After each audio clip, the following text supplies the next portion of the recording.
गुफा में अगरबत्ती की गंध हवा में घुली हुई थी। प्रिया ने जैसे ही गुफा में कदम रखा, यह गंध उसे घुटन सी लगने लगी।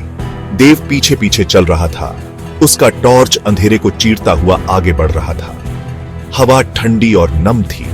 यह प्रिया की त्वचा से चिपक गई थी, मानो कोई कफन। चारों ओर सन्नाटा पसरा हुआ था। सिर्फ उनकी सांसों की आवाज सुनाई दे रही थी। ये जगह, मुझे कुछ महसूस हो रहा है देव, यहाँ कुछ हुआ है। टिमटिमाती टॉर्च की रोशनी गुफा की दीवारों पर नाच रही थी, जिससे जटिल नक्काशी दिखाई दे रही थी। उन पर बीते युग के दृश्य उकेरे गए थे, किंगों और रानियों के, युद्धों और शांति के। बीच में एक विशाल चित्र दीवार पर छाया हुआ था। इसमें सूर्य ग्रहण का पेंटिंगन था। सूर्य एक काला शून्य था, जिसके चारों ओर आग लगी हुई थी। लोग उसके सामने घुटने टेके हुए थे। उनके हाथ प्रार्थना में या शायद डर के मारे उठे हुए थे। सम्राट अशोक, यह चित्र उनके शासनकाल का है। प्रिया कांप उठी। अभयारण्य का दमनकारी माहौल उस पर भारी पड़ रहा था। सदियों का भार हवा में लटका हुआ प्रतीत हो रहा था, भारी और अपेक्षा से भरा हुआ। उसके रीढ़ की हड्डी में भय रेंगने लगा, जिससे उसके पूरे शरीर में ठंडक दौड़ गई। अशोक महान सम्राट, जिन्होंने हिंसा का त्याग कर दिया, प्रिया ने धीरे से कहा। उसकी उंगलियां ठंडे पत्थर पर मंडरा रही थीं। चित्र केवल कला से अधिक था। यह इतिहास के एक महत्वपूर्ण क्षण की खिड़की थी। लेकिन उनका पेंटिंगन इस तरह क्यों? डर क्यों? देव ने राजा के आसपास के लोगों की ओर इशारा किया। कुछ स्पष्ट रूप से योद्धा थे। उनके कवच विस्तृत और भयंकर थे।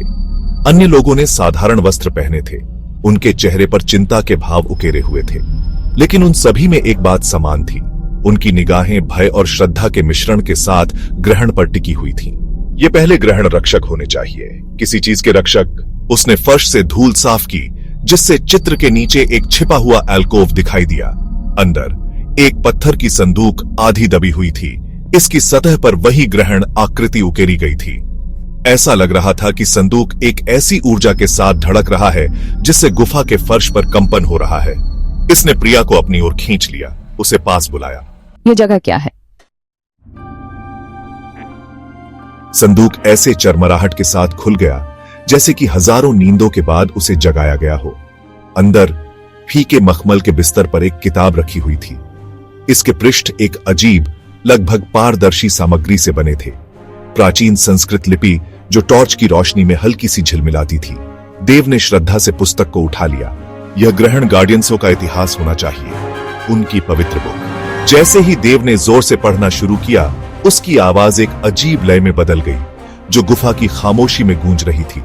शब्दों ने एक खगोलीय घटना, अकल्पनीय शक्ति के ग्रहण और आकाश से गिरे एक पत्थर के बारे में बताया, जो एक अलौकिक ऊर्जा बिखेर रहा था। अपने वंश के लिए चुने गए गार्डियंसों को पत्थर की रखवाली का काम सौंपा गया था। उनकी नियति हमेशा के लिए इसके भाग्य के साथ जुड़ गई।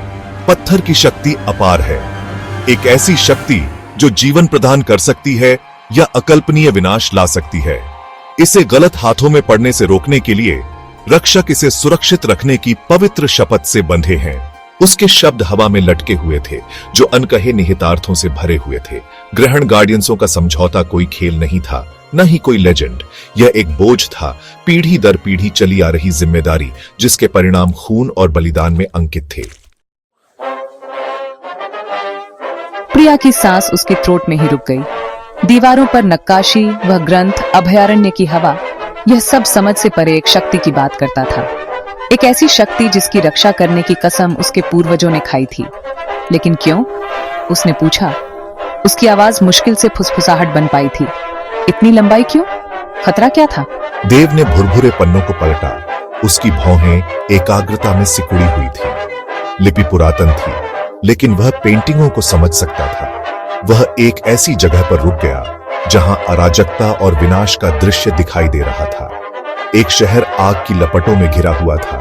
उसके निवासी भयभीत होकर भाग रहे थे, और इस सब के बीच में एक व्यक्ति एक पत्थर पकड़े हुए था, जो एक भयावह रोशनी से धड़क रहा था। ऐसा लगता है कि गार्डियंसों में से एक ने समझौता तोड़ दिया, देव ने कहा। उसकी आवाज गंभीर थी। लालच या शायद पागलपन से प्रेरित होकर उसने दुनिया पर पत्थर की शक्ति अनलीस्ट कर दी। प्रिया का खून सूख गया। किताब में जो दृश्य था वह सिर्फ एक चित्र से ज्यादा था। यह एक पूर्व सूचना थी, अतीत के फेथघात की एक भयावह प्रतिध्वनि जिससे उसकी रीढ़ की हड्डी में कंपी दौड़ गई। एक ऐसा फेथघात जिसने दुनिया को अंधेरे में धकेल दिया था। यही कारण है कि अभयारण्य को सील कर दिया गया था, प्रिया ने फुसफुसाते हुए कहा। उसकी निगाह भयानक छवि पर टिकी हुई थी, पत्थर को फिर कभी इस्तेमाल होने से रोकने के लिए। देव ने ग्रंथ को बंद करते हुए गंभीरता से सिर हिलाया, लेकिन सवाल यह है कि उसने उसकी ओर मुड़ते हुए कहा। उसकी आंखें चिंता और कुछ गहरे के मिश्रण से भरी हुई थी। अब पत्थर कहां है? मानो जवाब में गुफा में एक धीमी सी गूंज उठी। यह पत्थर की संदूक से निकल रही थी, जिसकी तीव्रता बढ़ती जा रही थी। प्रिया को अपनी उंगलियों में एक झुनझुनी महसूस हुई। प्राचीन बर्तन की ओर एक अजीब सी पुल। ऐसा लग रहा था मानो संदूक खुद उसे बुला रहा हो, उसके अंदर कुछ पहचान रहा हो। प्रिया, देव ने सांस ली। उसकी आंखें विस्मय से विस्तृत हो गई। मुझे लगता है कि पत्थर आपके प्रति प्रतिक्रिया करता है। उसने उसका हाथ थाम लिया। उसके स्पर्श से उसके अंदर एक झटका सा लगा। उसका दिल उसकी पसलियों के खिलाफ तेज हो गया। डर और प्रत्याशा की पल्सेटिंग। उस पल में अतीत की गूंज से घिरी हुई वह जानती थी कि उसकी नियति पत्थर के साथ, ग्रहण गार्डियंसों की विरासत के साथ जुड़ी हुई है। ऐसा नहीं हो सकता, प्रिया फुसफुसाई। उसकी आवाज डर और इनकार के एक पावरशाली कॉकटेल से कांप रही थी। मेरा खानदान फेथघात से कलंकित? उसके पूर्वजों के कर्मों का भार उस पर भारी पड़ रहा था, भारी और दम घोंटने वाला। ग्रंथ की छवि, आग की लपटों में घिरा शहर उसकी आंखों के सामने चमक उठा। क्या उसे इतिहास दोहराने के लिए, विनाश की एक और लहर लाने के लिए नियत किया गया था? यह सोचकर उसकी रीढ़ की हड्डी में कंपी दौड़ गई। पत्थर की शक्ति स्वाभाविक रूप से अच्छी या बुरी नहीं है, देव ने कहा। उसकी आवाज धीमी लेकिन स्थिर थी, उसे उसकी दहशत के बवंडर में जमीन पर ला रही थी। यह एक उपकरण है प्रिया, एक हथियार, और किसी भी हथियार की तरह इसका प्रभाव चलाने वाले पर निर्भर करता है। उसके शब्द बढ़ते अंधेरे में आशा की किरण थे। वह सही कह रहा था। वह अपने पूर्वज नहीं थी। उसके पास चुनाव करने का मौका था, अतीत की गलतियों को सुधारने का मौका। अनकहे तनाव से हवा चटक रही थी। प्रिया एक चौराहे पर खड़ी थी। अतीत का भार उस पर भारी पड़ रहा था। भविष्य की अनिश्चितता बड़ी उथल पुथल मचा रही थी।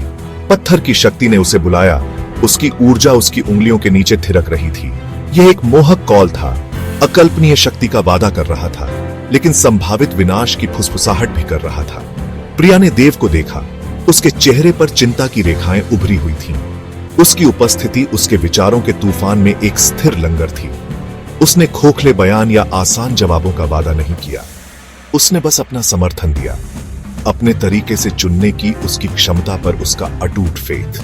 तुम क्या करोगी प्रिया? देव ने पूछा। उसकी आवाज मुश्किल से फुसफुसाहट बन पाई थी। सवाल हवा में लटका हुआ था, परिणाम से भारी। प्रिया ने अपनी आंखें बंद कर लीं। निर्णय का भार अपने कंधों पर महसूस कर रही थी। ऐसा लग रहा था कि दुनिया का भाग्य उसके अगले कदम पर निर्भर करता है।